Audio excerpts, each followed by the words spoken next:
Retro ஆன்மீகம் நேயர்கள் அனைவருக்கும் இனிய நல்வாழ்த்துக்கள். எல்லோரும் நன்றாக இருப்பீர்கள். இப்பொழுது 2026 ஆனி மாதம் எப்படிப்பட்ட பலன்களை கொடுக்க போகிறது அப்படிங்கிறத எப்போது பார்த்தலாம். மேஷம் முதல் மீனம் வரையிலான 12 ராசிக்காரர்களுக்கு தனித்தனியாக என்னென்ன பலன்கள் நடக்கிறதுன்றது இப்போது பார்க்கறதுக்கு முன்னாடி, இந்த 2026 ஆனி மாதத்தில் முக்கியமான கிரக பயிற்சிகள் ஏதாவது இருக்கா, கிரக நிலைகள் எப்படி இருக்குது, அது 12 ராசிக்காரர்களுக்கு அவசியமான ஒன்று.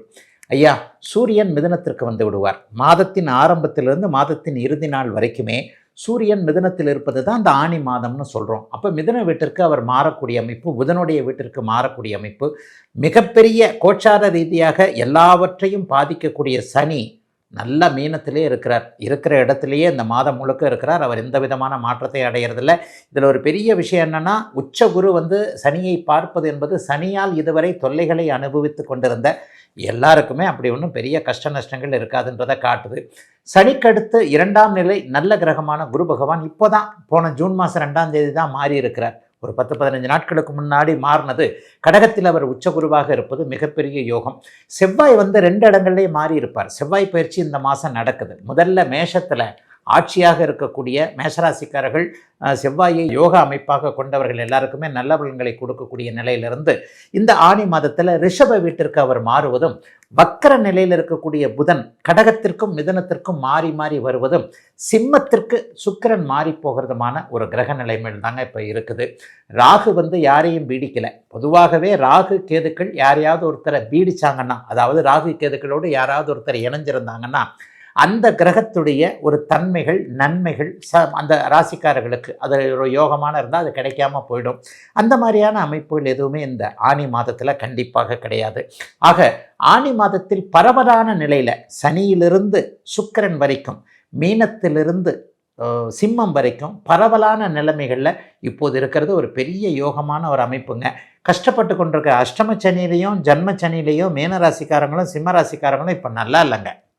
குறிப்பாக மீனராசியைச் சேர்ந்த இளைய பருவத்தினருக்கு கடுமையான ஒரு சாதகமற்ற பலன்கள் நடந்துக்கிட்டு இருக்கு. அதே மாதிரி சிம்ம ராசியில் பூரம் நட்சத்திரத்தில் பிறந்தவர்களுக்கு போன மாதத்துலேருந்து டைம் நல்லா இல்லை.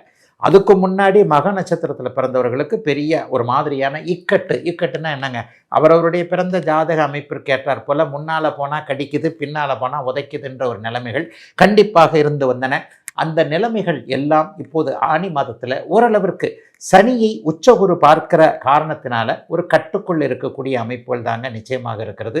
பெரிய சோதனைகள் எதுவும் இப்போதைக்கு கண்டிப்பாக வராது. 12 ராசிக்காரர்களுக்கும் சுபர்கள் என்று சொல்லப்படக்கூடிய புதன் குரு சுக்கிரன் 3 பேருமே இந்த ஆனி மாதத்தில் கடக வீட்டில் உச்சமாக இருக்கக்கூடிய தன்மை, ஆனி மாதத்தின் நடுப்பகுதியில் ஆனி பௌர்ணமி என்று சொல்லப்படக்கூடிய, அப்படியே அந்த ஆனி மூலம் என்று சொல்லப்படக்கூடிய அமைப்பில் ஒரு பௌர்ணமி நிலைமைகளில் சந்திர அதியோகத்தில் அந்த புதனும் சுக்கிரனும் குருவும் ஒரே நேரத்தில் ஜூலை மாதம் 1ஆம் தேதியாக இருக்கலாம். ஆனி மாதத்தின் நடுப்பகுதியில் ஆனி மாதத்தின் 15-16ஆம் தேதிகளில் பார்த்தீங்கன்னா பௌர்ணமி அமைப்பில் சந்திரனும் வலுவாக இருக்கிறார், புதனும் சுக்கிரனும் குருவும் கடகத்தில் வலுவாக இருக்கிறார்கள். ஆகவே கிட்டத்தட்ட எல்லோருமே ஓரளவிற்கு வரவேற்கக்கூடிய நல்ல மாதமாகவே அமைஞ்சிருக்குங்க இந்த ஆனி மாதம். கடகராசிக்காரர்களுக்கு மிகப்பெரிய யோகங்க. பட்ட கஷ்டம்லாம் இந்த மாதத்தோட விலகுதுங்க. 2026 ஆனி மாதம் பெரிய அளவில் நன்மைகளை கையை கொடுக்கக்கூடிய அமைப்புகள் உண்டு. ஏன்னா 3 சுபர்கள் இந்த மாதத்தின் பெரும்பகுதி உங்கள் ராசியிலே இருக்கிறாங்க. உச்சகுரு ராசியிலே இருக்கிறார், அப்புறம் சுக்கிரன் இருக்கிறார், அப்புறம் புதன் இருக்கிறார். 15ஆம் தேதிக்கு பிறகுதான் சுக்கிரன் 2ஆம் இடத்திற்கு வருகிறார். புதன் அப்படியே 12ஆம் இடத்திற்கு திரும்ப போகிறார். குரு பகவான் ராசியிலே இருப்பது ஜென்மகுரு என்கின்ற அமைப்பில் இருந்தாலும் கூட பாக்கியாதிபதி உச்சத்தை அடைந்திருக்கிறார் என்கின்ற அமைப்பு மிகப்பெரிய யோக அமைப்பு. இதுவரைக்குமே அதிர்ஷ்டம் எனக்கு இல்லவே இல்லையே நினச்சிக்கிட்டு இருந்தவங்க எல்லாருக்குமே இதோ பக்கத்திலேயே அதிர்ஷ்ட தேவதை வந்து விட்டால் என்கின்ற மாதிரியாகவும், கடந்த காலத்தில் அதை சமாளிக்க முடியல இதை சமாளிக்க முடியலன்னு இருந்தவங்க எல்லாருக்குமே எதையும் சமாளிக்கக்கூடிய அளவிற்கு சில தைரியங்கள், சில அறிமுகங்கள் போன்றவைகளை கொடுக்கக்கூடிய அற்புதமான மாதமாக இந்த மாதம் அமைஞ்சிருக்குங்க. மாதத்தின் ஆரம்பத்தில் உங்களுடைய பூரண ராஜ யோகாதிபதியான செவ்வாய் 10ஆம் இடத்தில் இருக்கிறார். அதற்கு பிறகு 11ஆம் இடத்திற்கு வருகிறார். 2ஆம் அதிபதியான சூரியன் மாதம் முழுவதும் 12ஆம் இடத்தில் இருக்கக்கூடிய தன்மைகள் இந்த ஆனி மாதத்திற்கே உரிய ஒரு சிறப்பு. அப்போ 10-11 செவ்வாய் இருக்கிறதுனால என்னென்னா தொழில் நல்லா இருக்குங்க. இது வரைக்குமே வேலை, தொழில், வியாபாரம், விவசாயம் போன்ற அமைப்புகளில் கொஞ்சம் ஒரு மாதிரியாக காசு பணம் கிடைக்கவில்லையே என்கின்ற எண்ணத்தில் இருந்தவர்கள் எல்லோருக்குமே ஆனி மாதம் 10ஆம் தேதிக்கு பிறகு குறிப்பாக ஆனி மாதம் நடுப்பகுதியிலிருந்து பிற்பகுதி 15 நாட்கள் நல்ல லாபகரமாக இருக்கக்கூடிய தன்மைகள் உண்டு. கட்டிடம் சார்ந்த பூமி சார்ந்த தொழில்களை பார்த்து கொண்டிருக்கக்கூடியவர்கள், செம்மண் விவசாயிகள் எல்லாருக்குமே இந்த மாதம் பெரிய அளவில் கை கொடுக்கக்கூடிய அமைப்புகளில் உண்டு.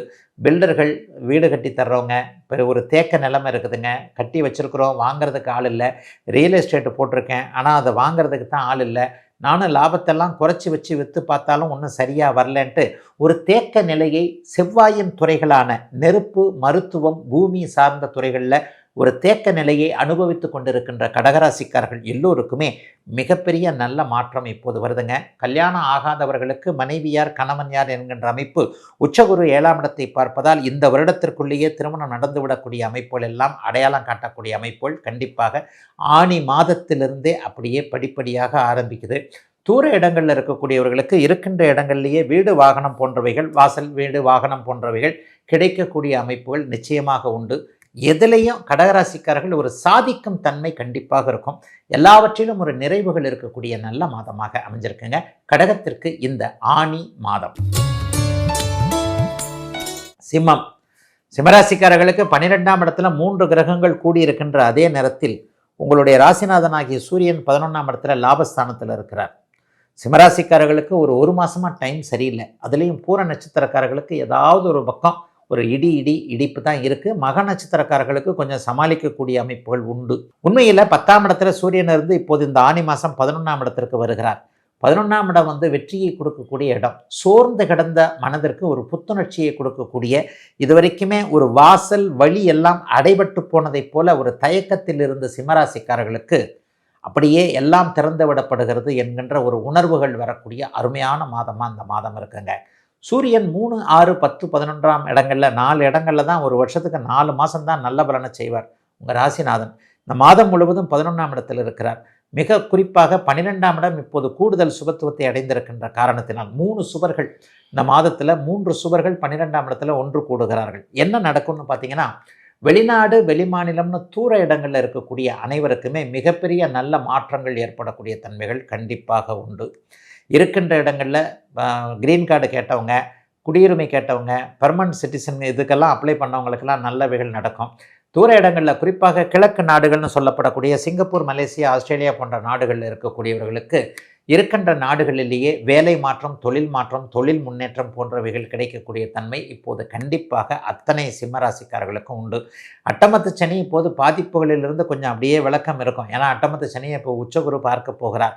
என்ன இருந்தாலும் சனி தான், என்ன தான் இருந்தாலும் வேதை அமைப்புலையும் இருக்கிறார். என்ன கடகராசிக்காரர்கள், மிதனராசிக்காரர்கள் போன 4-5 வருடங்களாக பட்ட கஷ்டம் போல சிம்மராசிக்காரர்கள் படலை. மிகப்பெரிய கெடுதல்கள் இல்லை என்றாலும் கூட இப்போது சிம்மராசிக்காரர்களுக்கு கெடுதல்கள் நடந்து கொண்டிருக்கிறது அப்படிங்கிறது தான் உண்மை. அது ஆனி மாதத்தில் நீடிக்குமான்னு பார்த்தா எதையும் சமாளிக்கக்கூடிய அமைப்பில் இருக்கும். ஒருத்தர் அடிக்கிறாரு, நம்ம பொத்துன்னு கீழே விழுந்துடுறோமா அல்லது தாங்கிக்கிட்டு திருப்பி கையையாவது ஓங்குறோமா அப்படிங்கிறத பொறுத்து தான் நமக்கு நடக்கக்கூடிய கெடுதல்களுடைய அளவீடுகளை நம்ம புரிவோம். அடித்தாலும் கீழே விழுந்துடாத அமைப்பில் தான் இப்போது சிம்மராசி இருக்குது. கீழே விழாது, திருப்பி பார்த்து அடிக்கிற அளவுக்கு தகுதி இருக்கக்கூடிய அமைப்போல் இப்போது சிம்மராசிக்காரர்களுக்கு உண்டு. சூரியனும் செவ்வாயும் வலிமையான நல்ல இடங்களில் இருப்பது ஆனி மாதம் 10ஆம் தேதிக்கு பிறகு அப்படியே தசம அங்காரகா என்கின்ற அமைப்பில் 10ஆம் இடத்திற்கு செவ்வாய் வருவது தொழில் முன்னேற்றங்களை குறிக்கக்கூடிய ஒன்று. அரசு அதிகாரிகள், அரசு சார்ந்த விஷயங்கள் இருக்கக்கூடிய சிம்மராசிக்காரர்களுக்கு ப்ரொமோஷன் போன்றவைகள் இந்த மாதத்திலிருந்தே அப்படியே கிடைக்க ஆரம்பிக்கும். எதை பற்றியும் கவலைப்படாதீங்க, பெரிய அளவில் சோதனைகள் இருக்காது. பூரம் நட்சத்திரக்காரர்களுக்கு மட்டும் மனக்குழப்பங்கள் நீடிக்கக்கூடிய தன்மைகள் உண்டு. மக நட்சத்திரக்காரர்களுக்கு ஏற்கனவே இருந்து வந்த மன அழுத்தம், மனக்குழப்பங்கள் அப்படியே வெளியே போகக்கூடிய தன்மைகள் உண்டு. குடும்பத்தில் மனைவியை பற்றி, கணவனை பற்றிய கொஞ்சம் கவலைகள் ஆண் பெண் இருவருக்குமே இருக்கும். அந்த அமைப்பு ஆனி மாதம் கடைசி வாரத்தில் தீரக்கூடிய அமைப்புகள் உண்டு. பெரிய அளவில் சோதனைகள் இல்லாமல் எதையும் சமாளிக்கக்கூடிய நல்ல மாதமாகவே அமைஞ்சிருக்குங்க. சிம்மராசிக்காரர்கள் எல்லோருக்கும் இந்த 2026 ஆனி மாதம். கன்னிராசிக்காரர்களுக்கு பிரபல யோகம் இருக்கக்கூடிய அமைப்புகள் இப்போது உண்டு. புகழ் வரும், கீர்த்தி வரும். 3ஆம் பாவகம், 3ஆம் பாவகாதிபதி எல்லாம் சுபத்தன்மையோடு இருக்குது. பெரிய அளவில் நன்மைகள் நடக்கக்கூடிய அமைப்பு இந்த ஆனி மாதத்தில் இருக்குங்க. ஆரம்பத்திலிருந்தே ஒரு உயர்வுகள் ஆனி மாத ஆரம்பத்திலிருந்தே நல்லபடியாக நடக்கும். குறிப்பாக 10ஆம் தேதிக்கு பிறகு இப்போது 8ஆம் இடத்தில் இருக்கக்கூடிய செவ்வாய் அப்படியே 9ஆம் இடத்திற்கு வந்து விடுகிறார். 10ஆம் இடத்துல இந்த மாதம் முழுவதும் உங்களுடைய விரையாதிபதியான உங்களுடைய ராசிநாதனுடைய நண்பரான சூரியன் வலுவாக இருப்பது என்பது மிகப்பெரிய யோக பலனை குறிக்கக்கூடிய ஒன்று. ராசிநாதனே 10ஆம் அதிபதியாகி லாபத்தில் வந்து உட்கார்றாரு. சுக்கிரனும் லாபத்தில் இருக்கிறாரு. லாபஸ்தானம்னு சொல்லப்படக்கூடிய 11ஆம் இடத்துல 3 சுபர்கள் ஒன்று கூடுகின்ற காரணத்தினால் கடந்த சில வருடங்களாக, கடந்த சில மாதங்களாக, கடந்த சில வாரங்களாக மனசில் என்னென்ன பிரச்சனைகள் இருக்கோ, எதை சமாளிக்க முடியலன்னு இருக்கிறீங்களோ, இதை சக்ஸஸ் பண்ண முடியல, அதை சக்ஸஸ் பண்ண முடியல, இதில் சக்ஸஸ் இல்லை, இந்த கேஸ் ஜெயிக்க மாட்டேங்குது, இவரை ஜெயிக்க முடியல, இந்த விஷயத்தை ஜெயிக்க முடியல, மனசு கட்டுப்பாடு இல்லாமல் இருக்குது. இந்த மாதிரியான பிரச்சனைகள் எல்லாம் ஆனி மாதம் 10ஆம் தேதிக்கு பிறகு டக்குன்னு மாறும். ஒரு பழக்க வழக்கத்தில் அடிக்ட் ஆகிட்டேன், அதை விட்டால் தான் நல்லா இருப்பேன்னு எனக்கே தெரியுது, ஆனால் விடுறதுக்கு மனசு வர மாட்டேங்குது. அந்த பழக்க வழக்கத்தை கண்டிப்பாக விட போகிறீங்க. ஒரு கான்டாக்ட், ஒரு தொடர்பு என்னை தொல்லைப்படுத்தி கொண்டே இருக்கிறது, இவருக்காக நான் செலவு செய்கிறேன், இவர் நல்லவர் இல்லை, எனக்கு நன்றாக தெரிகிறது, ஆனால் இவரை விட முடியவில்லை. இந்த மாதிரியான ஒரு தொல்லைகள் எல்லாம் அப்படியே உங்களை விட்டு விலகக்கூடிய மாதமாக ஆனி மாதம் கண்டிப்பாக அமையும். அண்ணன் அக்காள் உறவுகள் பெரிய அளவில் நல்லா இருக்கும். அண்ணனுக்கோ அக்காவுக்கோ உதவி செய்யக்கூடிய அளவிற்கு நீங்கள் தகுதியானவராக மாறக்கூடிய மாதமாக இந்த மாதம் அப்படியே கன்னிராசிக்காரர்கள் அனைவருக்குமே அமைஞ்சிருக்குங்க. சகோதர பாசம் உண்மையிலேயே நல்லா இருக்கும். ஐயா, சகோதர பாசம் அதே நேரத்தில் இருக்க வேண்டிய நேரத்தில் அப்பானால சின்ன சின்ன பிரச்சனைகள் வரும். 9ல் வந்து செவ்வாய் வந்துடுறாரா, 9ஆம் அதிபதி 11ஆம் இடத்துல வந்து 9ஆம் இடத்துல செவ்வாய் வரும்போது தகப்பன் வந்து ஒரு கருத்து வேற்றுமை, தலைமுறை இடைவெளின்னு சொல்லுவோமே, பெருசுங்க எப்போவுமே அப்படித்தானே. நாங்கள்லாம் வந்து உங்களை வந்து மதிக்கிறோம், ஆனால் உங்கள் விஷயங்களை நாங்கள் ஒத்துக்கவே மாட்டோம், ஏன்னா நாங்கள்லாம் புத்திசாலிங்க, நீங்கள்லாம் புத்தி இல்லாதவங்கன்னு தானே எங்களை மாதிரி வயசானவங்களுக்கு நினப்பு. இளைஞர்களுக்கு கொஞ்சம் தந்தையுடைய ஒரு அமைப்புகள் கொஞ்சம் ஒரு மாதிரியாக இருக்கும். ஆனாலும் ஒன்றை நீங்கள் நினச்சிக்கணும், என்றைக்குமே அப்பா வந்து கோழி மிதித்து கொஞ்சம் முடமாகாதுன்னு சொல்லுவாங்க. அப்பா வந்து என்றைக்குமே பிள்ளைகளுடைய ஒரு நல்லதைத்தான் நினைப்பார் அப்படிங்கிறத மனதில் வச்சுக்கிட்டு தந்தைக்கும் மகனுக்கும் மகளுக்கும் கருத்து வேற்றுமைகள் ஆனி மாதம் 15ஆம் தேதிக்கு பிறகு வரக்கூடிய அமைப்புகள் கண்டிப்பாக ஏதாவது ஒரு சூழ்நிலையில் வந்து அது அடங்கக்கூடிய அமைப்புகள் உண்டு. தொழில் அமைப்புகள் நல்லாயிருக்கும். 10ல் சூரியன் இருக்கிறதுனால அரசு அனுமதி, அரசாங்கத்திற்காக அரசாங்க வேலைக்காக எதிர்பார்த்து காத்து கொண்டிருந்தவர்களுக்கு இந்த வருடத்திலேயே அரசு வேலை கிடைக்கக்கூடிய அமைப்பு, அரசாங்கத்திடமிருந்து நல்ல அனுமதிகள் கிடைக்கக்கூடிய அமைப்பு, நண்பர்களுக்கிடையே ஒருங்கிணைப்புகள் இருக்கக்கூடிய நல்ல சோகங்கள் எல்லாம் சுகங்களாக மாறக்கூடிய நல்ல மாதங்க 2026 ஆனி மாதம். அத்தனை கன்னிராசிக்காரர்களுக்கும் வயதிற்கு ஏற்றாற் போல இப்போது